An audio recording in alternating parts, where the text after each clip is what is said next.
Bienvenidos a Le Doy Mi Palabra, un programa particular, no solamente por los invitados, sino también por los columnistas y por la posibilidad de escucharnos, por la posibilidad de escuchar opiniones distintas, matices respecto de todo lo que está pasando en la Argentina, que no es poco, para que cada uno pueda sacar sus propias conclusiones y poder generar su propio debate en su familia, en su lugar de trabajo, o en el lugar de militancia, ¿por qué no? Estoy saludando a José Antonio Díaz. José, buenas noches. Buenas noches, Héctor. Insiste José Antonio Díaz en decir que finalmente el gobierno se va a salir con la suya y el salario va a ser la variable de ajuste, un ajuste ortodoxo. ¿Quién lo diría de Axel Kicillof? Diego Leuco, buenas noches. Buenas noches. Por estar aquí. Está mostrando un libro muy particular que va a levantar mucha polvareda y mucha polémica, que ha escrito, la escriba oficial Sandra Russo. Es un libro que cuenta un poco las opiniones de Máximo Kirchner, Fuerza Propia se llama, y vamos a ir desmenuzando, tratando de saber qué tiene en la cabeza Máximo Kirchner. Hoy por hoy, el hombre más poderoso de la Argentina, digo yo. Políticamente es el único que se atreve a decirle que no a Cristina Fernández de Kirchner y tiene un nivel de influencia sobre sus decisiones que ni siquiera Carlos Alberto Zanini lo tiene. Vamos con los invitados, si les parece bien, por lo menos a saludarlos y a presentarlos. Julio Cobo, ingeniero, buenas noches. Gracias por estar aquí. Diputado nacional de la Unión Cívica Radical, gobernador de Mendoza. Está también ya en el estudio Miguel Blanco, buenas noches. Es el titular de IDEA.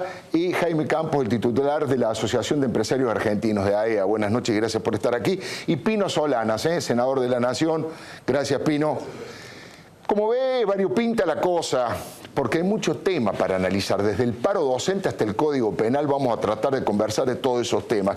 Pero déjeme que, como siempre, le diga cuál es mi posición, dónde estoy parado yo, para que usted sepa de qué lugar hablo y de qué lugar voy a entrevistar.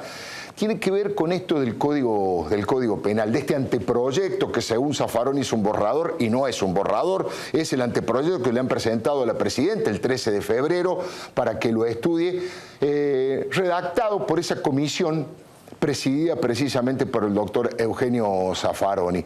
Mire, dos o tres cosas respecto de lo que ya se conoce. Primero, yo no sé a veces en qué país viven quienes empiezan a establecer proyectos para reformar un código penal y a veces uno siente que lo están haciendo desde una cátedra en París o están pensando en Suiza y no en la Argentina. Tal vez sea un proyecto avanzado, moderno desde el punto de vista del derecho, pero la verdad es un proyecto profundamente reaccionario y nada progresista desde el punto de vista de la realidad cotidiana. ¿Sabe por qué? El 82% de los argentinos, según la última encuesta de Mariel Fornoni, tienen como principal tema de preocupación la inseguridad. Está claro que no es un invento de los medios la inseguridad, que es una realidad constante a la cual el gobierno nacional se ha negado a mirar de frente todo el tiempo, por distintos motivos. Entre otros, creo yo, por un ideologismo medio antiguo, por ciertas anteojeras, por creer que es un problema de la derecha, de los ricos, la inseguridad. Y solo hace falta ir a una villa miseria, a un barrio pobre, para darse cuenta que son los trabajadores y los más humildes quienes más sufren la inseguridad.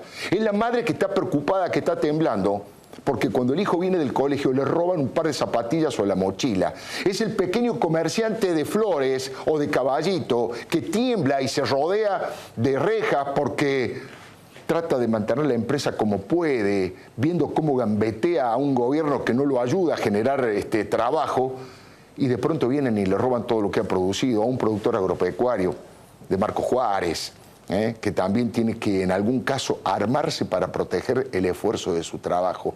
Entonces, Cuando uno piensa que este es un problema de los ricos y de una bandera de la derecha, me parece que está pensando en un país que no es la Argentina. Hoy en la Argentina, mire, el principal derecho humano es el derecho a vivir en paz y a vivir en libertad con nuestras familias y con nuestros hijos. Cuando el ciudadano común empieza a tener miedo, empieza a refugiarse en su casa, a abandonar el espacio público, cuando uno ve que empieza a instalarse cada vez con mayor contundencia el narcotráfico en la Argentina y que todas las señales que ese anteproyecto envía son de facilidad para los delincuentes, a todo nivel, No solamente que han bajado las penas en algunos delitos que son realmente terribles, no solamente que, mire, hay un tema que es hasta de un debate cultural y psicológico, la reincidencia. Dicen por allí los estudiosos, estos intelectuales de laboratorio, dicen por allí que la reincidencia es juzgar a alguien por lo que hizo y no por lo que es.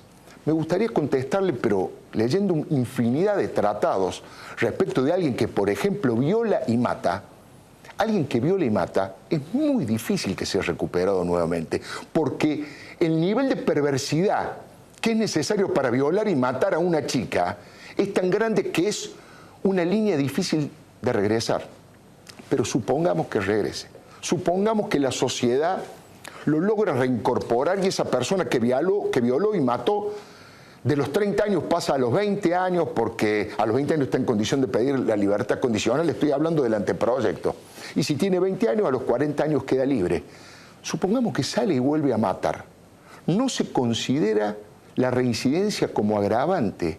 Es una verdadera locura porque el solo hecho de que haya vuelto a delinquir demuestra que esa persona salió y no se había recuperado. Es para discutirlo a fondo, es para discutir profundamente. Ahora, no estoy proponiendo leyes salvajes ni mano dura, todo lo contrario. Estoy proponiendo que se hagan señales desde el Estado que le envíen a los ciudadanos la posibilidad de sentirse un poquito más protegido. Hay que cuidar, el Estado ha sido ineficiente para cuidar al ciudadano, lo ha desprotegido frente al delito. Por supuesto que hay que incluir, por supuesto que hay que, y ese es el rol del Estado, generar mayor sentido de equidad, mayor justicia social, mayor educación para que no haya marginalidad, para que no haya desocupación, para que no haya caldo de cultivo como esos soldaditos que en Santa Fe con 500 pesos por día que le dan para trabajar para los narcotraficantes. Por supuesto, ese es el rol del Estado. No legislar con un concepto, yo diría, reaccionario y frívolo. Sí, señor, frívolo, porque es una autosatisfacción casi masturbatoria. Meterse con los temas teóricos de cómo tiene que ser un código penal en un país ideal. Este no es el país ideal. Vayan enterándose, doctor Zaffaroni. Esta es la Argentina, en donde los trabajadores y los más humildes sufren la inseguridad todos los días. Los violan, los matan, les roban. Entonces el Estado tiene que dar una señal fuerte, decir de qué lado está. Por supuesto, cumpliendo la ley, por supuesto, dándole todas las garantías que son necesarias. Nadie está pidiendo ningún salvajismo. Pero desde el Estado envíe una señal concreta. El ciudadano está reclamando vivir tranquilo y en paz con sus hijos. El Estado debe comprenderlo y aquellos que se dedican a la política deben darse cuenta que hay que proteger al ciudadano honesto, al ciudadano decente y al ciudadano que trabaja y castigar fuertemente a aquel que delinque y a aquel que mata o a aquel que roba. Y por supuesto, hacer todo el trabajo necesario y social para que cada vez haya menos argentinos que delincan, menos argentinos que maten. Pero mientras tanto, cuidemos a los que trabajan, cuidemos a los que se rompen el lomo trabajando y no cometen ningún tipo de delito. Basta de pensar en los delincuentes. Piensen un poquito más en el pueblo. Le doy mi palabra. Bueno, prometido la posibilidad de dialogar con el diputado Julio Cobos. Ingeniero, buenas noches. Gracias por... ¿Qué tal? Buenas noches nuevamente. Bueno, el primer tema es obviamente lo que tiene que ver con lo que dije editorialmente, pero no para que juzgue eso, sino cuál es su opinión, porque he leído alguna declaración que es muy dura con el anteproyecto del Código Penal viniendo de parte ya suya. Lo veníamos alertando de eso, ¿no? Inclusive lo planteamos en la reunión que hizo el radicalismo en Luján, donde tomamos conocimiento de este anteproyecto que va en contramano de lo que estamos necesitando, ¿no? A ver, yo creo, Alfredo, que hay un concepto de cuando fue todo el tema de Bloomberg, que se hicieron algunas penas, que dijeron, bueno, vamos a endurecer las penas, entonces ahora el justificativo es, bueno, esto no surtió ningún efecto, entonces vamos a probar a ver si las morigeramos, ¿no? Sobre todo en tema de narcotráfico, robo agravado, homicidio. Bueno. Pero acá hay que aclarar a la ciudadanía, me parece, que estamos analizando un instrumento que necesita la justicia. Y en el sistema de seguridad que debemos encarar con seriedad, tenemos que ver la globalidad del sistema. Y el sistema de seguridad comienza por la prevención del delito, claro, que tiene que ver con una policía bien preparada, con inteligencia criminal, con prevención social, con inteligencia criminal para desbaratar las bandas que actúan. Sí. Ahí hay que volcar la inteligencia, no como lo hace el gobierno por ahí investigando a los políticos o a los criminalistas, todo eso. Bueno. Bien, esto es la prevención del delito. Una vez que se cometió el delito, empieza a actuar el sistema judicial.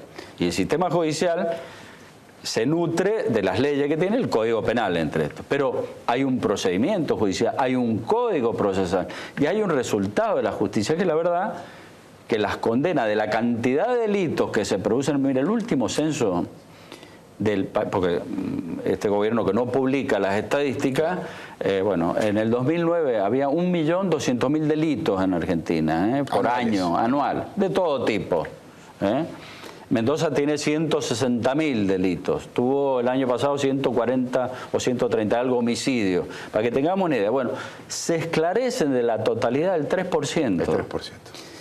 Entonces, claro, uno dice, bueno, ¿para qué queremos? A ver, tenemos penas más duras. Bueno, pero hay que aplicarlas. Si el 97% tiene la probabilidad de que no se lo va a aplicar, pero no pasa por ahí. Esto no es justificativo.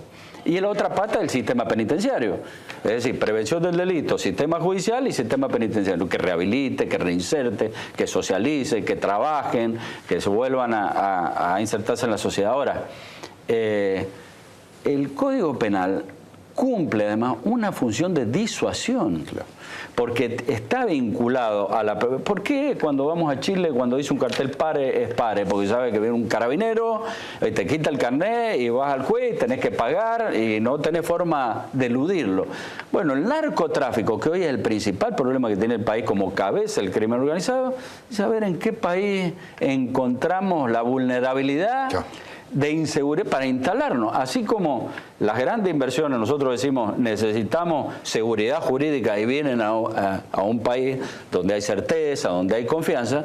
El crimen busca justamente los lugares más fáciles, los lugares de vulnerabilidad social también, y los lugares donde es más fácil instalarse. Bueno, eso es lo que estamos viendo. O sea que hay que darle importancia al código, hay que darle importancia al código procesal penal, pero hay que evaluar todo el sistema de conjunto. Nosotros necesitamos disminuir la cantidad de delitos.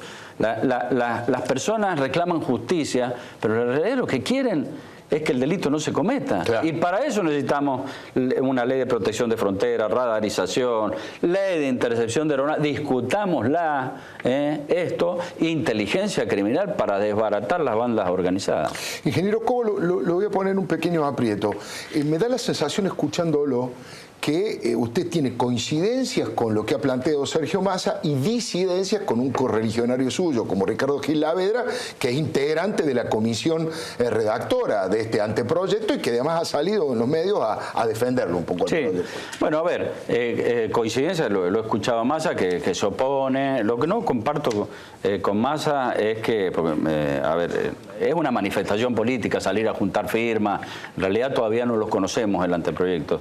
Pero igual, a ver, creo que Massa mezcla el tema de la juntada de firmas como una iniciativa popular con un plebiscito. Un plebiscito está contemplado en el artículo 40 de la Constitución y requiere una ley. Si se logra una ley para un plebiscito, no necesitamos el plebiscito, porque se rechaza directamente. Y una iniciativa está vedado en 4 casos: en reformas tributarias, presupuestarias, de relaciones exteriores y penales. Claro. Bueno, pero bueno, es una manifestación política, a lo mejor sirve hacia la gente, todo. Pero lo que yo digo, bueno, no deslindemos tanto la responsabilidad de la ciudadanía. Para eso nos pagan para legislar y para representarlo.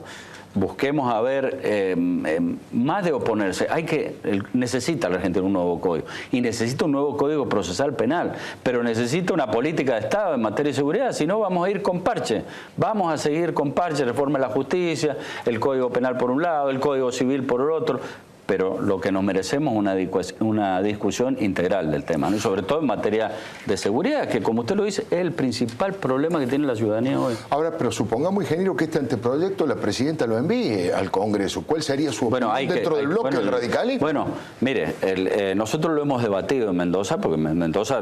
Con el anteproyecto, digamos, no con el anteproyecto. Con el anteproyecto es muy probable que el comité de nuestra provincia mañana eleve un pedido justamente al Comité Central, al Comité Nacional, para que revea esta postura de este código y que bueno, y que hagamos una propuesta distinta a la que está contemplada. De todas maneras, digo, es consciente que hay como un mensaje, pero es que lo va a ver, bueno, pero a ver, yo respeto a Gil Lavera, a todo, es una opinión de un jurista en la materia, y honesto, prestigioso, nadie lo va, y quizás por eso se está preservando. Hoy creo que Miguel Vázquez también ha salido a cuestionar un poco esto, pero bueno, nosotros somos legisladores y también un partido como es el radicalismo va a discutir, está abierto al debate. Más allá de la participación se podrá diferir en algunas cosas, pero en el concepto no estamos de acuerdo en la generalidad del tema. Creo que lo único que podemos estar de acuerdo en el aumento de los casos de corrupción, pero hay que ver, porque convengamos que hoy tenemos también un montón de casos de corrupción y duermen por las pocas iniciativas y agilidad que tienen algunos jueces. Por eso digo que también es importante el código procesal, el código de procedimiento que acelere. Cuando tenemos delitos de flagrancia, que se llama infragante, sumarísimo, bueno, ahí que tenemos que buscar la celeridad. Si no, mire cuánto demoran las causas que tenemos y la justicia queda en la sensación de la gente que no llega nunca. Ingeniero, ¿cuál es el diagnóstico sintético que usted hace respecto del narcotráfico en la Argentina? ¿En qué nivel estamos? De su estudio y del recorrido. Estamos muy complicado. Mire, yo coincido con lo que dijo el ministro de Defensa, ¿no? Con Agustín Rossi. Pasamos de un país de tránsito, pasamos a un país de producción y de consumo, donde se están viniendo carteles de otros países, como el caso de Colombia, que ya se los combate con la fuerza, se lo combate con el código. Mire, una pena que allá es de 30 años, con el nuevo código de acá son 10. Entonces, bueno, vienen a elegir acá. Claro, no hay duda. Y tenemos un sector, cuando yo hablo de la prevención del social, además de la prevención de inteligencia y de los policías, bueno, tenemos 1,5 millones de chicos fuera del sistema. Y el delito organizado se mete por la herida de la vulnerabilidad social de los chicos que están en la calle. Entonces, es preocupante. Por eso la gente añora esas épocas donde decíamos vivíamos sin rejas, ahora se siente encerrado la ciudadanía y los delincuentes en la calle.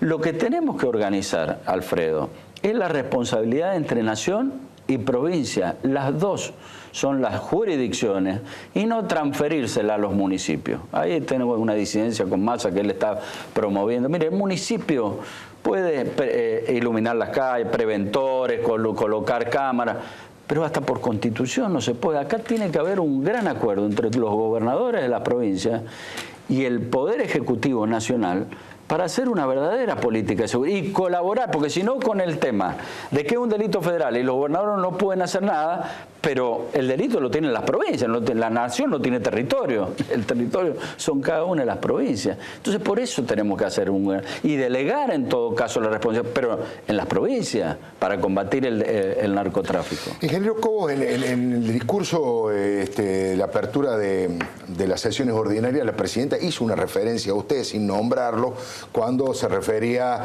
a la designación de Gerardo Zamora en la línea sucesoria, diciendo que una defección no invalida el mecanismo de la... Sí, no dijo defección, dijo una excepción no hace la regla. Una excepción no es el perro. Y lo dijo muy al final, ¿no? Sí, exactamente. Bueno, pero ¿qué es el concepto que tiene ella? A ver, Zamora es el único radical que quedó ahí, ¿no? Y yo, a modo de observación y crítica, le digo, mire, hay gente que se ha ido del radicalismo, ¿no? Se fue Carrió, se fue López Murphy, se fue Margarita, pero se fueron con los mismos valores.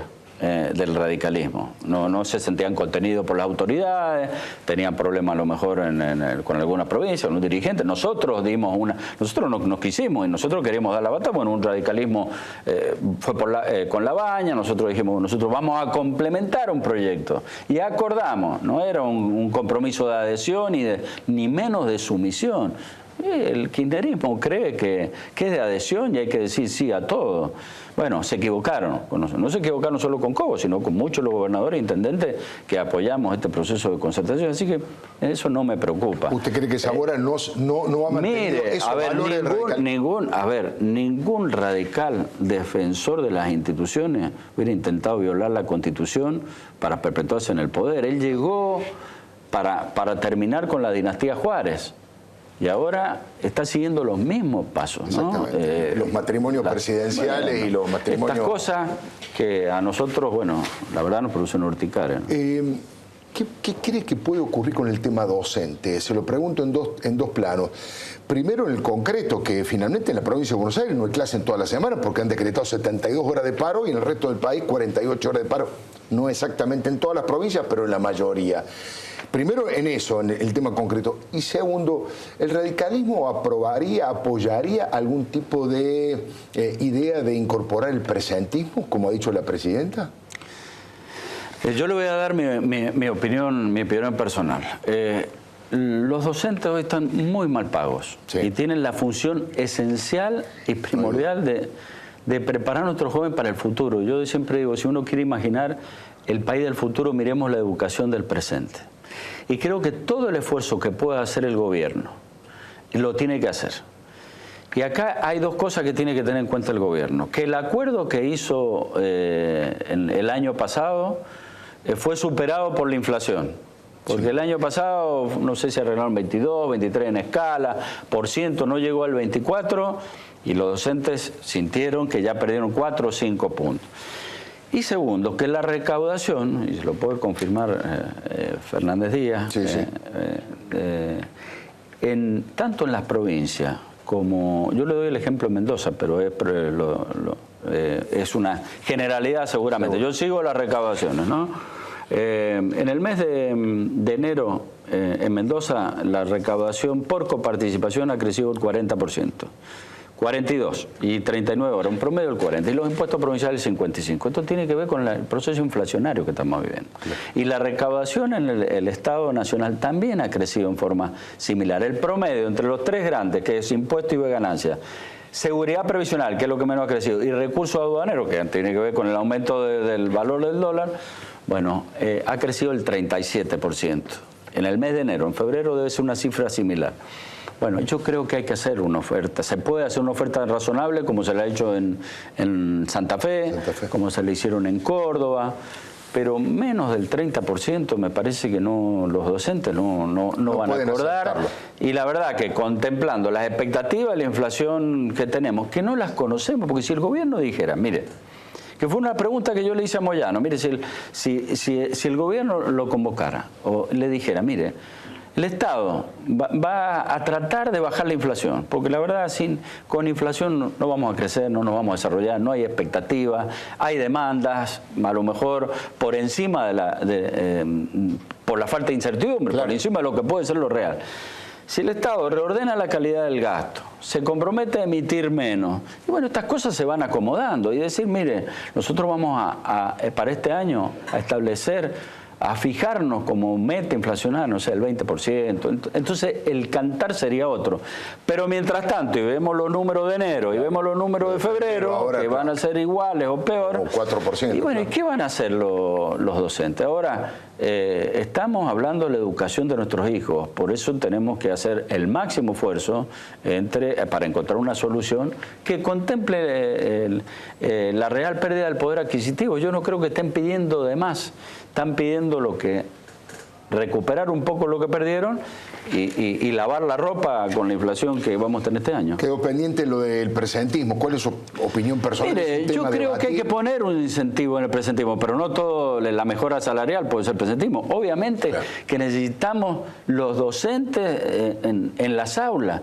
Ahí hay que hablar de una carrera horizontal docente, que hoy no está, porque si no, el que va subiendo, a lo mejor llega director, supervisor. Hay que formular una carrera de manera que a lo mejor un maestro gane lo mismo que un director. Pero otra cosa, nosotros necesitamos aumentar los días de clase. ¿Y sabe por dónde tenemos que empezar como Estado? A disminuir la cantidad de feriados que tenemos en el calendario anual. O elegimos las playas llenas con turismo y las aulas vacías, o al revés. Me parece este feriado que hoy hemos transitado, yo la verdad, para mí es inexplicable. Por más que diga que el turismo, todo, se paraliza mucha actividad productiva, pero además las clases deberían empezar a fines de febrero si queremos cumplir con los 190 días de clases efectivos, ¿no? Ingeniero Cobo, me queda pocos minutos, pero no quiero dejar de preguntarle. Las últimas encuestas hablan de una caída importante, más de 20 puntos de Cristina Fernández de Kirchner en su imagen. ¿Qué cree que es el elemento central que le ha hecho pasar de un 44% o caer casi al 20% de imagen positiva? ¿Y por qué no toma los temas de agenda de la sociedad? Si le costaría muy poco a la presidenta recuperar la imagen y volver al centro de la escena, pero con un discurso. A ver, ayer la escuché a Margarita Stolbizer y la verdad que estuvo muy bien. El problema no es el discurso, porque habla bien la presidenta. El problema es la gestión, es la realidad. O sea, entre el discurso y los hechos concretos hay una diferencia muy grande. Bueno, tiene que unificar el discurso con la realidad y con la gestión. Entonces, me parece que llega a tomar el tema de seguridad, haciendo esta gran convocatoria de los gobernadores, convocando a todos, sin rédito político. Mire, en materia de seguridad no podemos sacar rédito, ninguno puede sacar rédito, porque es un tema que agobia a la ciudadanía. Y todos estaríamos dispuestos a repartir y recibir responsabilidad en esto, porque el buen político hace eso, ¿no? Socializa, aunque sea las pérdidas, pero me parece que en esto estamos dispuestos todos para contribuir.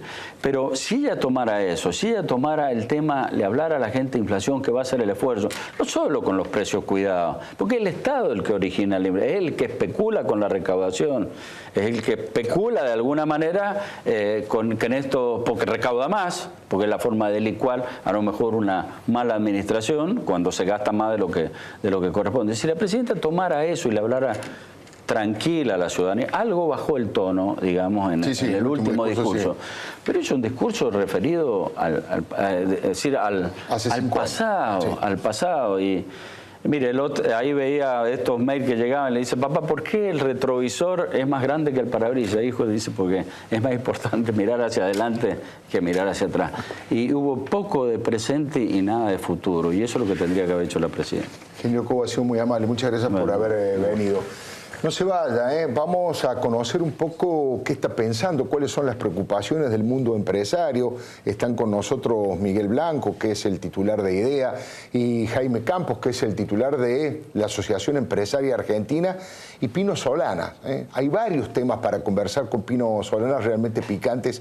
Usted sabe que es alguien que opina sin pelos en la lengua y no anda con vuelta. Y por supuesto nuestros columnistas, José Antonio Díaz, un poco viene a reafirmar mucho de lo que se habló aquí respecto de que el gobierno ha tomado la decisión de que el salario es la variable de ajuste.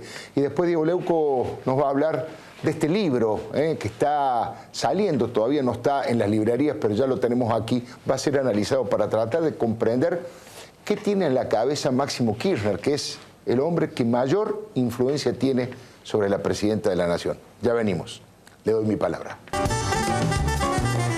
Bueno, lo prometido, la posibilidad de escuchar de boca de los propios representantes empresarios cuál es la problemática que están sintiendo, cómo ven a la Argentina.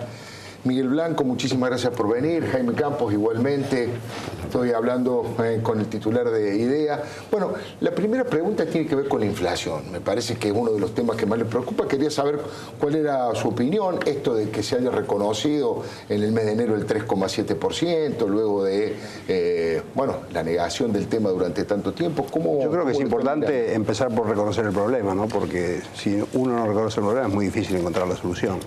La inflación, digamos, está afectando y afecta a los que menos tienen, claramente. Y la inflación en un contexto como el que tenemos conduce a la recesión, porque al no haber inversión, porque no están dadas las condiciones, no se puede salir del círculo vicioso de inflación, digamos, que afecta a las empresas, no se pueden trasladar los costos, se trasladan insuficientemente, los salarios se retrasan con respecto a la inflación, la gente reduce sus consumos, eso conduce a la recesión. Y al no estar dadas las condiciones, digamos, de todo tipo para la inversión que nos permitiría salir de este círculo vicioso, estamos en una película que ya hemos vivido. Jaime Campos, ¿cómo lo ven ustedes ahí en la Asociación Empresaria Argentina?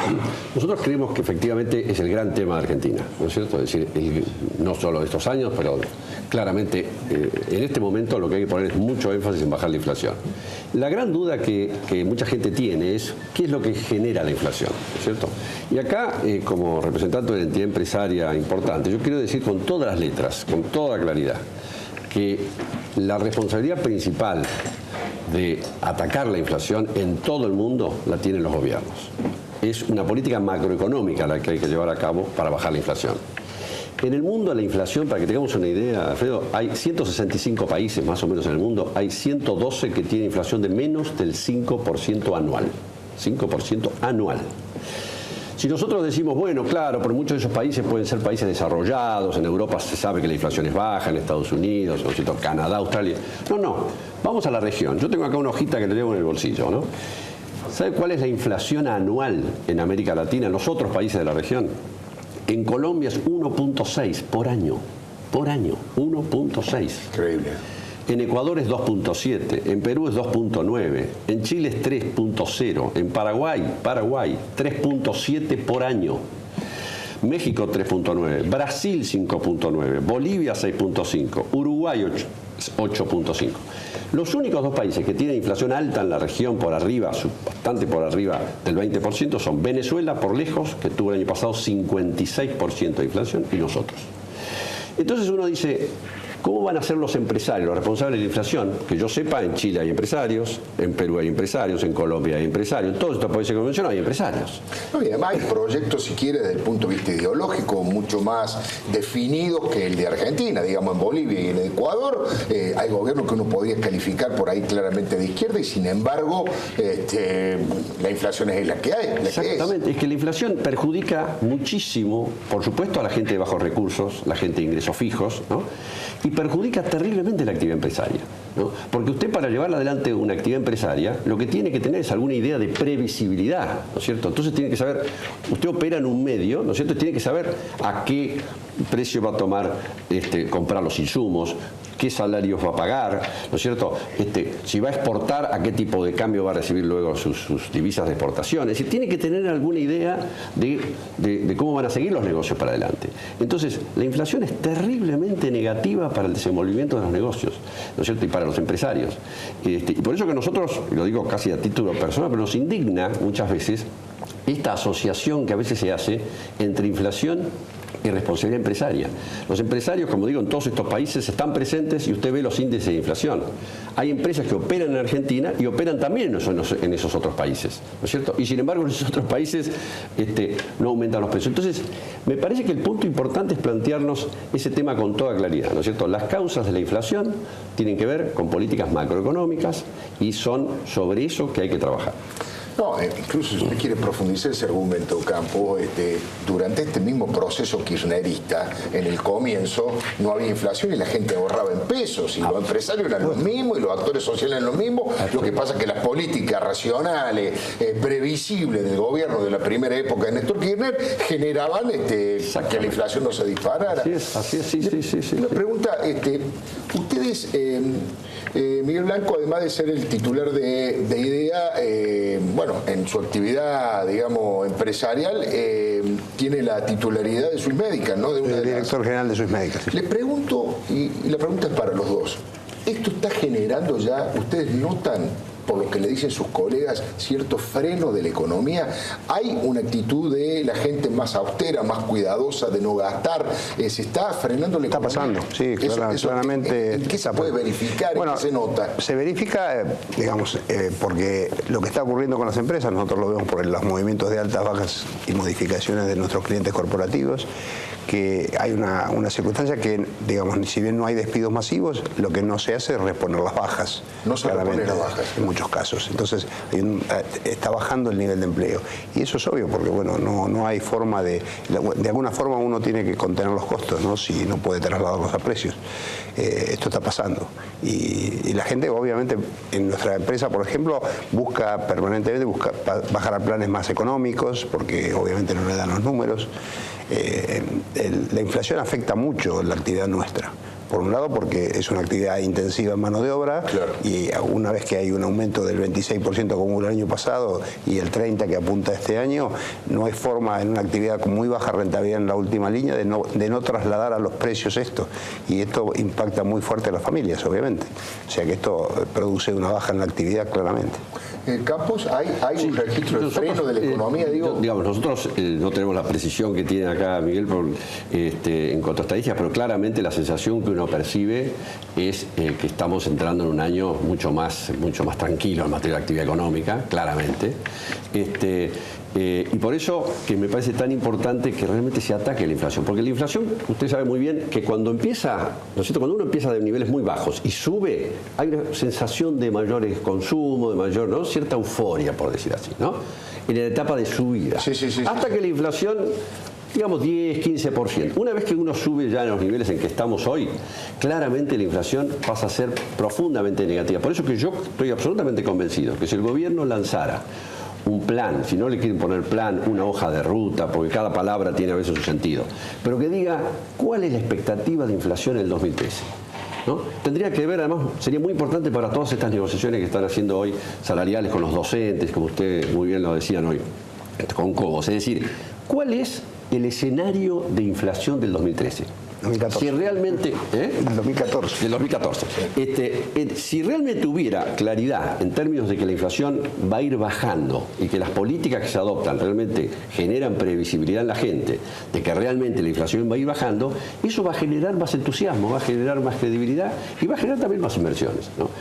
La duda sobre realmente qué va a pasar con la inflación es un elemento central que si no lo terminamos de resolver, me parece que este año va a ser un año complicado. ¿Cómo han tomado en ambos, digamos, organizaciones empresarias, cómo lo han tomado, cómo lo han debatido, lo han procesado? Dos cosas de la presidenta en los últimos tiempos. Una, la cosa de empresarios inescrupulosos, ¿no? Respecto de los que no cuidan los precios y que aumentan los precios. Y la otra, bueno, ha habido ya algunas cosas que han pasado a la acción respecto de escraches en distintas empresas, supermercados, estaciones de servicio. ¿De qué manera lo conversan, lo procesan? ¿Qué protesta han hecho? O si es que han hecho alguna protesta, ¿o qué actitud toman frente a eso? Bueno, con respecto al tema de empresarios inescrupulosos, ya lo ha contestado Jaime recién, ¿no? Claro. Los mismos empresarios que están acá o las mismas empresas están en otros países y esto no ocurre. Y con respecto al tema de los scratches, de personalizar en empresarios con afiches y demás, nuestras instituciones han salido con un comunicado conjunto el día siguiente a que empezaron a aparecer los afiches. Creemos que es una cosa inadmisible, que esto no se puede permitir. Y creo que el gobierno tiene que ser muy preciso con sus organizaciones afines para evitar que esto pase. Esto creo. Sí, comparto totalmente lo que dijo Miguel Blanco. Y efectivamente, si uno quiere generar un clima de inversión, ¿no es cierto?, que es realmente la gran asignatura pendiente que tenemos, ¿no?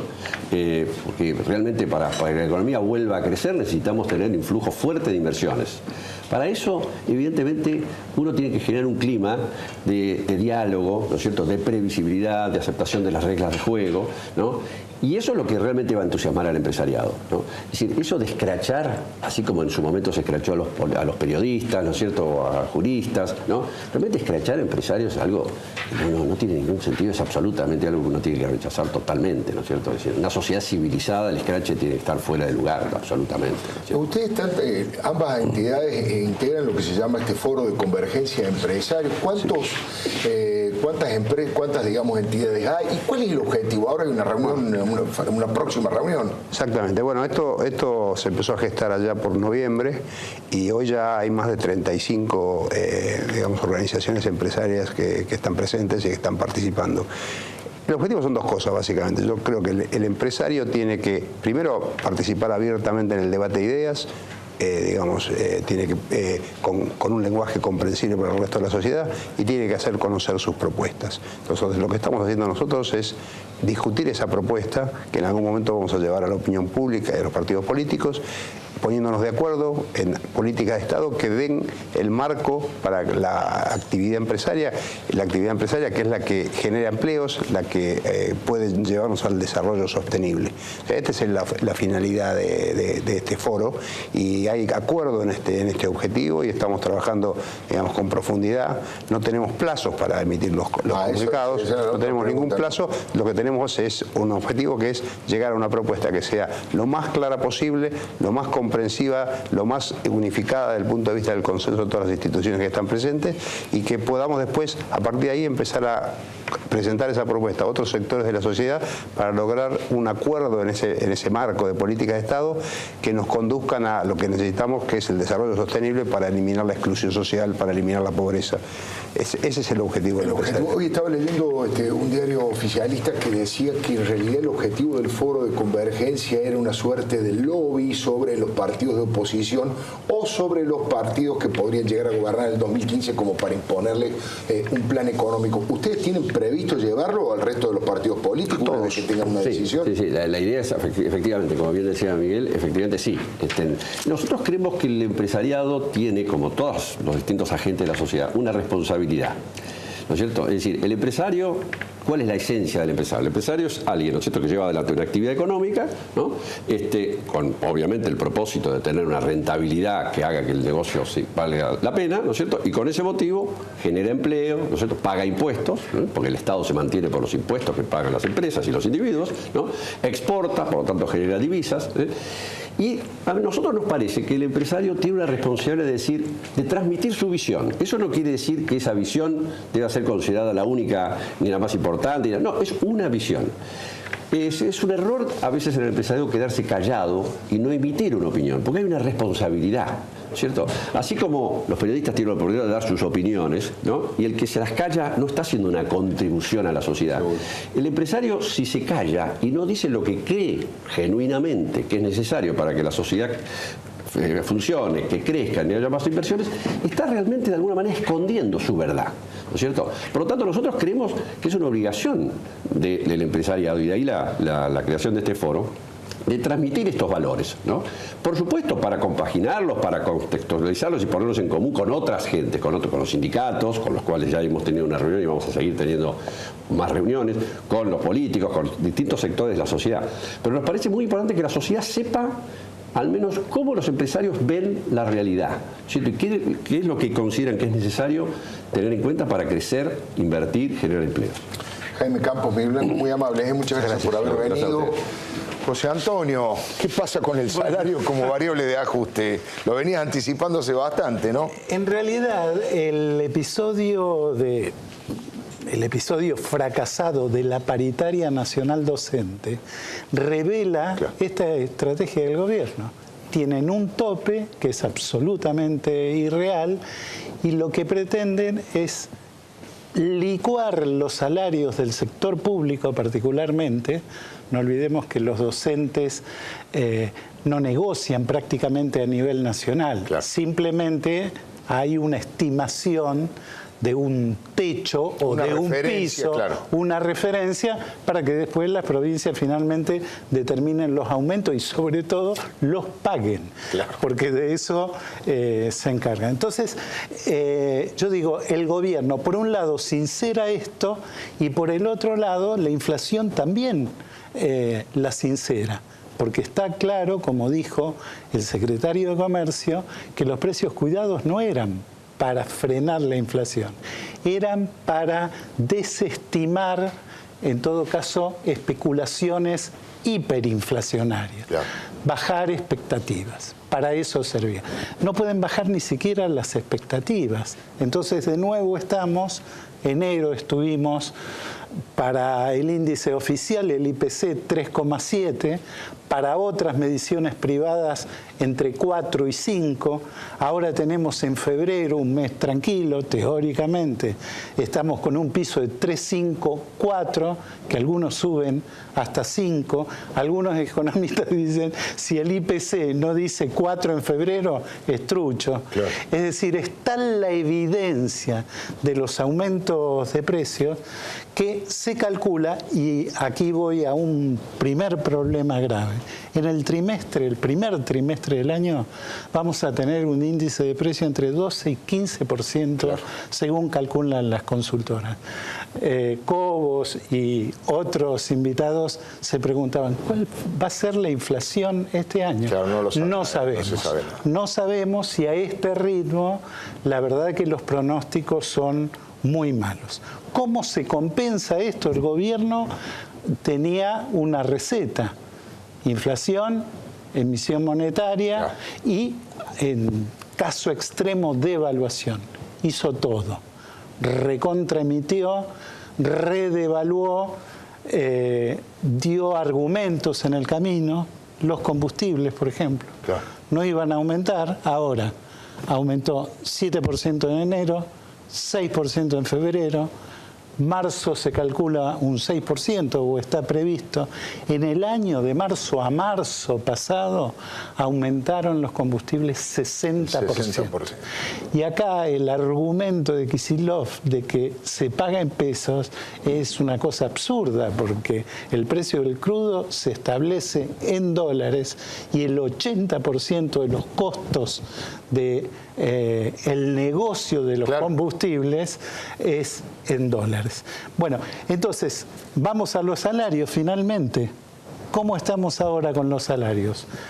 Según los cálculos, el poder adquisitivo real perdió 1,4% respecto al 2012, 3,2% respecto al 2011, todos cálculos moderados. Los públicos perdieron 1,3% anual en los 4 últimos años, es decir, casi 5%, y con cálculos moderados y basándonos en estadísticas del INDEC. Eso tampoco es parte de la realidad. Ya tenemos un poder adquisitivo. Los docentes, entre otros, lo expresaron claramente. Tienen un retraso hasta aquí y les proponen un nuevo retraso a futuro, que según la propuesta del Gobierno Nacional terminaba en marzo del 2015, para llegar a un 31%, como los jubilados. Le dieron 11% como un gran éxito, después de haber perdido 16%. Y los invitan a durar hasta septiembre, ¿con qué? Es decir, la realidad, por supuesto, es difícil establecerla. El nuevo instituto o base de datos de la CGT de Moyano hizo este cálculo. La canasta básica de alimentos, porque todavía no tenemos los índices de indigencia y pobreza según el nuevo IPC, que sospecho que en algún momento la darán a conocer. No quieren dar esa mala noticia. Claro. La canasta básica de alimentos, es decir, el que mide el nivel de indigencia, da 963,53. La canasta básica total, alimentos básicos, que marca el límite de pobreza, ¿no? Una familia tipo, 2 mayores, 2 menores, 6.812 pesos. Es decir, estamos discutiendo tenemos negociaciones paritarias que van a empezar en los próximos 2 meses por niveles salariales que pretenden estar por abajo de ese índice. Entonces, o hay conflicto social o el gobierno se saca la careta, sincera la situación y encuentra un mecanismo distinto al de echarle la culpa a los empresarios. José Antonio Díaz lo dice aquí, le doy mi palabra. Mire, no se vaya, está Pino Solanas. Vamos a hablar de todos estos temas, del tema del narcotráfico, del tema del paro docente, de qué pasa con la inflación, de algunos chisporroteos que hubo ahí también dentro de la propia fuerza que integra Pino Solanas. Y por supuesto, Diego Leuco, que ha prometido tratar de contarnos qué tiene Máximo Kirchner dentro de la cabeza a propósito del estudio, del libro que va a salir en forma inminente, escrito por Sandra Russo. Ya venimos, le doy mi palabra. Bueno, la primera pregunta, buenas noches y nuevamente gracias por venir, Pino. Muy bien. El primer tema, vamos a hablar de todos los temas, pero digo, el primero que me preocupa por, digamos, la recontraactualidad que tiene mañana, los padres van a tener conflicto con los chicos, el tema del colegio.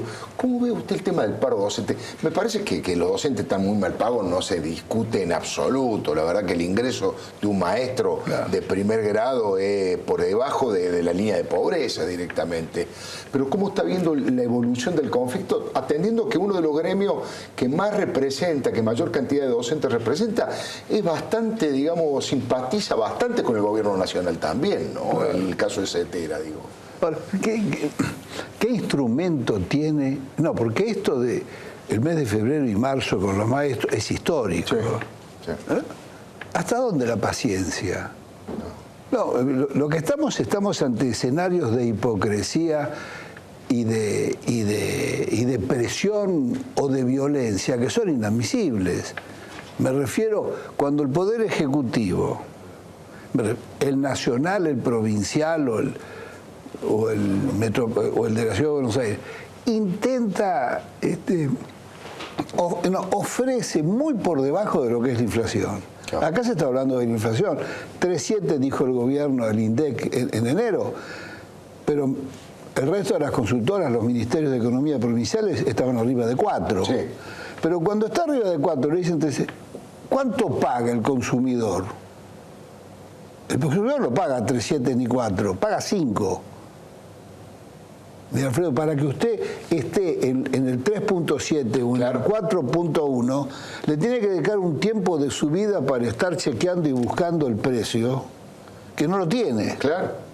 Entonces, en la vida cotidiana, y cuando se producen estos cambios, hay remolinos, hay avivadas, hay especulación. El que lo paga es el consumidor. Ahora, ¿cómo puede ser posible? Si nosotros tenemos 2 sectores de la vida nacional que deberían ser mimados por cualquier gobierno, ni que hablar, o 3, diríamos, el Papa Francisco dice, la clase pasiva, los jubilados, son los saberes, es la experiencia que se va a transmitir a la generación que viene, la juventud. Y los formadores de la juventud son los maestros. Ahora, ¿hasta cuándo esto? Lo que ha pasado acá, nadie ha hablado del maltrato, la ofensa, la burla al sector pasivo con 300 pesos de aumento. Acá hay 4.800.000 jubilados que cobran 2.700 pesos de bolsillo. ¿Qué quiere hacer la presidenta? ¿Exterminarlos de una vez por todas? No, sinceremos, ¿quién defiende a los jubilados? ¿Tienen paritarias? Es una barbaridad esto. Sí. Acá nosotros debemos hacer una reparación histórica a la clase pasiva. El país entero tiene que situarse y decir, vamos, esta es prioridad. El caso de los maestros. Hace poco tuvimos una encuesta donde la mitad de los chicos de 15 años no saben lo que leen. Sí. Es cierto que se aumentó la inversión en educación al 6 puntos, no sé cuánto del PBI. Sí. Bueno, pero ¿y la calidad de la educación? Ha sido un fracaso. Sí. Ahora, un maestro con los sueldos que ha venido cobrando tiene que estar corriendo de un lugar a otro. ¿Cuándo estudia? ¿Cuándo se forma el maestro? El maestro, como un profesional de la salud, tiene que estar actualizando su conocimiento permanentemente si su labor debe ser una labor de eficiencia. Entonces, le ofrecen el 25, el 26, ¿cuánto le ofrecen? Y la inflación está entre el 35 y 40, la inflación real, ¿eh? Sí. Es una vergüenza esto. Entonces, y ahora, encima, la presidenta habla de que el presentismo nunca formó parte del salario. Claro, seguro. ¿Qué estamos diciendo? Seguro. Entonces, ¿qué es lo que tiene que hacer? ¿Qué es lo que tiene que hacer el ciudadano, el trabajador, para defenderse ante la sordera, la obstinación de un relato mentiroso? Cuando uno escucha a la presidenta, como la escuchamos 2 horas y media el otro día, pero ¿de qué está hablando? ¿Es Alicia en el País de las Maravillas? ¿Qué es esto? ¿Qué es esto? ¿Qué se dijo de la industria? Cuando todas las secciones de la industria, salvo cueros y pieles y maderas, todas son deficitarias. Salvo pieles, madera y cueros. Claro. Y la Argentina está gastando 35.000 millones de dólares importando insumos para la industria. Electrodomésticos, la electrónica, claro, la química, las autopartes, el polo de Tierra del Fuego, la maquinaria que se compra. ¿Qué? Acá no hubo real relanzamiento de la industria. Argentina sigue siendo un país primarizado a nivel económico, extractivista. Lo que exporta Argentina, esencialmente, su gran volumen lo está haciendo la sojización, Claro. alimentos, cereales, minería. Entonces, del relato a la realidad hay una distancia enorme. Pino, 2 cosas. Primero, ¿cuál es su diagnóstico respecto del tema de narcotráfico que tanto preocupa al ciudadano común y además con un asesinato aquí en los bosques de Palermo? La primera. Y la segunda, ha hecho un poco de ruido una declaración que ha hecho usted, por lo menos a la gente del socialismo en Santa Fe, respecto de que Rosario es el segundo narcopuerto de la Argentina, y algunos lo tomaron como una suerte de crítica dentro de la interna y de la pelea política. Yo creo que hay que decir 2 cosas ahí. Primero, yo supongo que los compañeros de Santa Fe están al tanto de eso, que no les sorprenden. Segundo, lo peor que puede haber en estas cosas es negar la realidad por amiguismo o por quedar bien con el aliado. Claro. La verdad, esto me sorprende. Yo he sido siempre extremadamente cuidadoso en tratar el tema del narcotráfico. Pero cuando muere un chico por día en Rosario, ¿no vamos a hablar de lo que pasa en Rosario? Ahora, yo jamás me he referido al problema ya interno de la seguridad en Santa Fe, pero es un problema nacional, es real. Argentina es uno de los 3 grandes países consumidores de droga y de los 3 grandes países exportadores de droga del continente. Son datos de las Naciones Unidas. Nosotros no producimos soja, pero la soja viene en barcazas por el río Paraná, por la hidrovía. ¿De dónde viene? De Santa Cruz de la Sierra, de Paraguay. Y también ahí desemboca la Ruta 11. Claro. Y también desemboca la Ruta 34 que viene de La Quiaca. El puerto de Santa Fe, hay un conjunto de puertos privados enorme. ¿Cuál es el control que hay sobre eso? La frontera norte desguarnecida. Los aviones Pucará vuelan 6 o 7 horas por día y no sé si vuela una media docena de aviones. Solo hay 2 radares tridimensionales, sí, que de ninguna manera cubren eso. Ahora, ¿por qué esto? Esa es una decisión oficial de política nacional. Sí. Mire, yo he puesto un proyecto de interpelación a la secretaria de Seguridad, no de la provincia de Santa Fe, la secretaria de Seguridad de la Nación, la ministra de Seguridad de la Nación, ministra, claro, y el secretario de Seguridad, teniente coronel Berni. Queremos que vengan al Senado una interpelación, que nos cuenten estas cosas, porque cuando Berni da por perdida la batalla con el narcotráfico, claro, es preocupante. Es muy preocupante. Aquí, el principal puerto que dicen los entendidos y las estadísticas de exportación de droga de la Argentina es Rosario. Ahora, de fabricación de droga es la provincia de Buenos Aires. Quédense tranquilos los santafesinos. Acá en la provincia de Buenos Aires y sobre todo en el conurbano, se produce el 40 y tantos % de las cocinas de droga están en la provincia de Buenos Aires. Y otro 15-17% le agrega la ciudad de Buenos Aires, y otro 20% le agrega Córdoba, y así sucesivamente. Es decir, que está bastante repartido, pero no es que la provincia de Santa Fe sí pasa por allí todo eso. Y seguramente algo tendrá que ver por ese desarrollo también del crimen que hay en los chicos que con 500 pesos, estaba diciendo, van y matan. Pero esto está generalizado. Ayer ha habido una factura de bandas narco con esta pareja que andaba en bicicleta. Pero mire, Alfredo, va a ser un año, el 12 de marzo se cumple un año del comienzo de la construcción conjunta que hicimos con la Coalición Sur, con la doctora Elisa Carrió.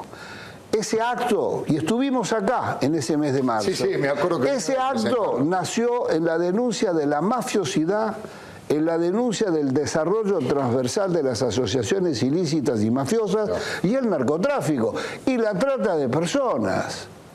Entonces, siguen habiendo en la Argentina 8.000 prostíbulos, se sigue desarrollando. Y en aquel momento pareció que era una extravagancia lo que nosotros decíamos. Inclusive desde la izquierda nos criticaron diciendo, hablan de esto porque no hablan de otra cosa. Nosotros lo alertamos. La Fundación Alameda fue explícita con Gustavo Vera en la denuncia de esto, pero la Alameda denunció 20 y tantos puestos de venta de droga a la vuelta de los colegios secundarios en la zona de Caballito. Se distribuyó un mapa, Con los datos. Siguen estando, sigue estando todo esto. El 12 de marzo ustedes cumplen un año. Un año, ¿Tienen sí. previsto un acto, un anuncio de alianza con otro sector? No, mire, nosotros fuimos la primera fuerza que se tomó en serio el reclamo popular de unidad del espacio de centro izquierda, y así fue que nosotros propusimos hacer la primera interna abierta grande, seria, que hubo en la Argentina el año pasado, fue la nuestra. Sí. Nosotros competimos, fueron 4 listas que compitieron en la Ciudad de Buenos Aires, integradas por 7 partidos políticos. El ciudadano decidió cómo se integraban la lista final, y la lista final se integró. Y no nos dividimos ni nos tiramos de los pelos, y hubo debates fuertes. Y hoy yo soy presidente de UNEN, de la Ciudad de Buenos Aires, y mi compañero es Rodolfo Terraño, que compitió conmigo por la senaduría. ¿Me entiende? Hicimos la elección general y desde UNEN seguimos trabajando por la unidad del espacio y se ha constituido ya la mesa de construcción del espacio de centro izquierda, y le doy la primicia que el 7 de abril próximo habrá un acto público, seguramente será en el Teatro Coliseo, donde el Estado, el espacio expondrá sus lineamientos programáticos, y una de las premisas de unidad de este espacio, que lo conquistamos con Julio Cobos, con varios encuentros que tuvimos este verano, planteamos que el espacio progresista debía ser el más progresista de todos. Las candidaturas en nuestro espacio no se resuelven por consenso, se resuelven por interna y votación. Por la ley de las PASO. Por la ley de las PASO. Pino, le agradezco le agradezco la primicia también. 7 de abril, entonces, seguramente un acto en el Coliseo para anunciar este crecimiento, esta ampliación de la base del espacio de centro izquierda en la Argentina. No se vaya. Vamos a anticiparle qué es lo que está pensando, qué es lo que tiene en la cabeza Máximo Kirchner según el libro que sale en forma inminente, escrito por Sandra Russo. Ya venimos, le doy mi palabra. Bueno, lo prometido, este anticipo de Diego Leuco respecto de qué tiene, primero el libro de Sandra Russo adentro y después qué tiene en la cabeza, cuáles son las ideas de Máximo Kirchner, al que yo defino como el hombre más poderoso de la Argentina porque es el único capaz de decirle que no a su madre, a Cristina Fernández de Kirchner, es el único que Cristina escucha. Bueno, ¿cómo es esto? Es uno de los misterios más grandes de la política argentina, ¿no? Además, qué es lo que está pensando, cómo piensa la política, cómo ve el país Máximo Kirchner. Es además de lo que vos decías con respecto a su mamá, la presidenta, es además el hombre que comanda, que ha fundado y que de alguna manera maneja la fuerza juvenil más importante, que más protagonismo tiene en este momento, que es obviamente la Cámpora, detrás de la cual se empiezan a juntar todos los que están, por ejemplo, en Unidos y Organizados, que son los que movilizan en los actos de Cristina. O sea, es una persona que lo que piensa tiene muchísima influencia a nivel nacional, no solo en Cristina, sino también en las bases. Exactamente, sobre todo la Cámpora como... Hay una pequeña perlita antes de empezar a ver las placas que tenemos. La primera es una foto de Máximo, ¿no? Que obviamente para presentar un poco el personaje, como diciendo, ¿de mí van a hablar? Pregunta sí, vamos a hablar de Máximo justamente por esto que estamos diciendo. Una pequeña perlita. Simplemente 2 entrevistas nada más le dio Máximo a Sandra Russo. Una fue en enero del 2013, la otra fue en enero del 2014. ¿Qué dijo Sandra Russo? Que Máximo no tenía tiempo de dar las entrevistas. Sí. Pero que ella entendió después, cuando razonó la respuesta de Máximo, que en realidad Máximo no se refería a un tiempo físico, a un tiempo cronológico, sino que se refería a un tiempo político, que Máximo necesitaba otro contexto político. Esta es la explicación que dio Sandra Russo. Dicen las malas lenguas y algunas fuentes que hemos consultado también que en realidad el libro se retrasó cuando el gobierno perdió las elecciones contra Sergio Massa. Claro. Ese era el tiempo político inapropiado para presentar un libro que no habla solamente de Máximo, sino que habla de la Cámpora justamente, ¿no? Se llama La Cámpora por dentro, fuerza propia. Vamos a repasar algunos de los fragmentos más importantes. Los hemos dividido por temas de lo que dijo Máximo Kirchner. Sobre la salud de su padre. Esto es interesante porque lo compara de alguna manera con lo que le pasó a Hugo Chávez. Dijo, él nos llama Néstor y Cristina. En ningún momento dice papá o mamá, mi padre o mi madre, sino Néstor o Cristina. Sobre la salud de Néstor yo percibía, pero el tipo lo tenía decidido, iba a seguir. Eso lo hablé hace poco con la hija de Hugo Chávez. Pero ¿qué podés hacer? Lo podés sentar, le podés decir lo que vos pensás, lo que vos preferís, pero es su vida, son sus decisiones. Respecto de la tosudez del expresidente en no descansar y en seguir... Exactamente, de hecho cuenta unos renglones más adelante que él le pedía que no fuera al acto en River, al famoso acto... En el Luna Park. En el Luna Park, perdón. El famoso acto en Luna Park, el River fue el conflicto con Moyano. Sí. Que no quería que fuera al acto en Luna Park y que Néstor le decía, yo voy a ir y voy a hablar yo porque la gente me quiere escuchar a mí, y Máximo le decía, no, va a hablar mamá. Finalmente Néstor dice que fue y lo convencieron de que no hablara. Pero dice Máximo que ese día en los ojos él ya le vio la semillita de lo que regó el 27.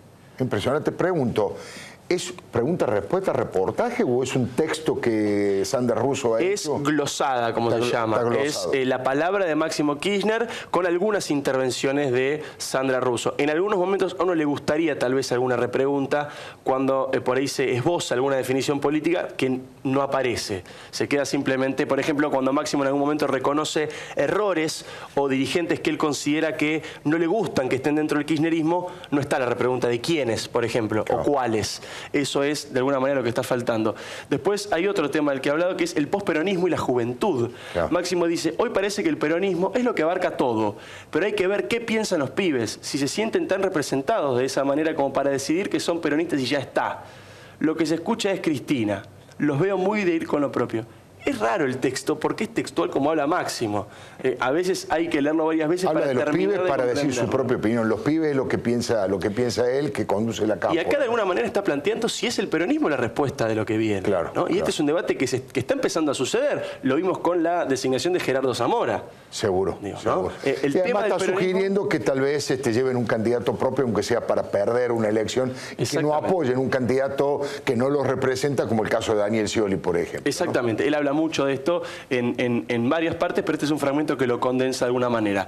El próximo de los temas que proponemos es Sergio Massa. Lo utilizamos a Massa como representante o resumen de lo que piensa en general de la oposición, porque dice que el principal derrotado en las elecciones del año pasado fue el odio. Como perdió el odio, esos sectores hoy se apoyan en Massa, que es confuso. La propuesta de Massa es esa, la confusión. Un tipo que estuvo dentro del proyecto, que fue fronterizo y que en 2011 acompañó a Cristina muy contento. Máximo dice que el único objetivo que tiene la oposición hoy es ver caer a Cristina, que a Cristina le vaya mal. Esto es lo que dice Máximo Kirchner. Interesante, estamos hablando de una persona que no ha sido elegida en ningún ámbito, que no se le conoce un trabajo, una actividad privada, solo esa posibilidad de administrar los plazos fijos y los alquileres de su familia, y que tampoco se le conoce la voz, porque no han trascendido los audios de esta entrevista. Simplemente lo que Sandra Russo transmite que le dijo Máximo Kirchner. Se conocían unos pequeños videos del documental. Del documental donde cuenta la anécdota de los soldaditos. Famosa, que Néstor Kirchner le pateaba a los soldaditos cuando era chico a Máximo. Vamos al próximo tema, que tiene que ver con la reelección. Y acá hay dos placas, porque hay una suerte de contradicción y para mí desnuda un pensamiento preocupante, por lo menos a mi entender. Primero dice, Cristina jamás planteó su reelección. Confunden las cosas. Cuando nosotros hablamos de llevar adelante un proyecto político en el tiempo, ellos, habla de la oposición y de los medios, permanentemente lo confunden con tiempos institucionales. Y vamos directamente a la segunda parte, donde vuelve a hablar de la reelección, y acá me parece que es interesante este pensamiento. Prestemos atención. El tema de la posibilidad de la reelección no pasa por una cuestión institucional, sino por lo que la gente quiera. Si te vota o no te vota. ¿Qué era lo que decía Clarín en su momento? Pasan los gobiernos y Clarín queda. Claro, el sistema está organizado para que esos poderes puedan desarrollar sus intereses sabiendo que a lo sumo tienen que resistir 1 o 2 mandatos. A mí lo que me llama la atención es que, en general, en las democracias maduras está establecido que la reelección no debe existir y que no debe ser un gobierno quien se mantenga en el poder para eliminar un grupo económico que le genere alguna molestia. Por eso que me parece que es un punto clave del libro, donde se desnuda de alguna manera el objetivo. Es decir, a nosotros nos gustaría quedarnos mientras nos voten para poder terminar con Clarín, por ejemplo, que es el ejemplo que da Máximo Kirchner en este fragmento. Después tenemos el siguiente tema, que tiene que ver con la salud de su madre. Y esto lo elegimos para terminar, y después te cuento una perlita sobre lo que Máximo, una metáfora que utiliza Máximo para referirse a la política. Dice que uno la ve que atraviesa situaciones y después sale con fuerza. Pero claro, está presente lo que le pasó a Néstor. Cuando apenas asumió el segundo mandato, tuvo que atravesar el tema de la tiroides y después esta otra operación. Uno no es insensible ni a lo que tiene que pasar, ni lo que tiene que pasar ella, ni a la virulencia con la que la atacan. Y acá viene algo importante. Uno se ve tentado muchas veces de salir a decir o hacer cosas para defenderla. Pero las responsabilidades son las responsabilidades, y además la que manda en cualquier situación, incluso en esta, es ella. En otro fragmento, Máximo materializa este concepto. Dijo que cuando fueron las manifestaciones del 8N, él sugirió salir a responder. ¿Con otras manifestaciones? Con otras manifestaciones, y que fue Cristina la que decidió que no era conveniente responder a la manifestación. Lo último que te digo, una metáfora de alguna manera curiosa que utiliza Máximo para referirse a la política. Él dice que la política es como el TEG, el juego de mesa TEG, que se hizo también famoso por varias películas, Kamchatka y demás. Lo que dice Máximo es que uno en la política va teniendo un país, después otro país, y a esos países le va poniendo fichitas adentro. Pero que finalmente los que deciden son los dados, el azar. El azar. Máximo Kirchner, el hombre más influyente de la política argentina, insisto, es el único que se atreve a decirle que no a la presidenta. De hecho, ha demostrado esa capacidad que tiene para bloquear determinadas situaciones con el tema de fútbol para todos, que lo habían instrumentado un poco Jorge Milton Capitani con Carlos Zanini, y sin embargo fue el propio Máximo Kirchner el que le bajó el pulgar a Marcelo Tinelli y a la posibilidad de renovar el fútbol para todos y convertirlo en algo más que panfleto, que propaganda barata, que es lo que se hace habitualmente. Para terminar este bloque con Máximo Kirchner, una pregunta para Sandra Russo. ¿Para cuándo la biografía de Florencia Kirchner? ¿En qué momento vendrá la biografía de Florencia Kirchner? Sería un despropósito hablar de Néstor Iván a esta altura. Bueno, le recomiendo que se quede. ¿Sabe por qué? Porque viene Cecilia Lucía Puig con su programa Líderes y vale la pena, porque ha fallecido hace muy pocos días Carlos Páez Vilaró.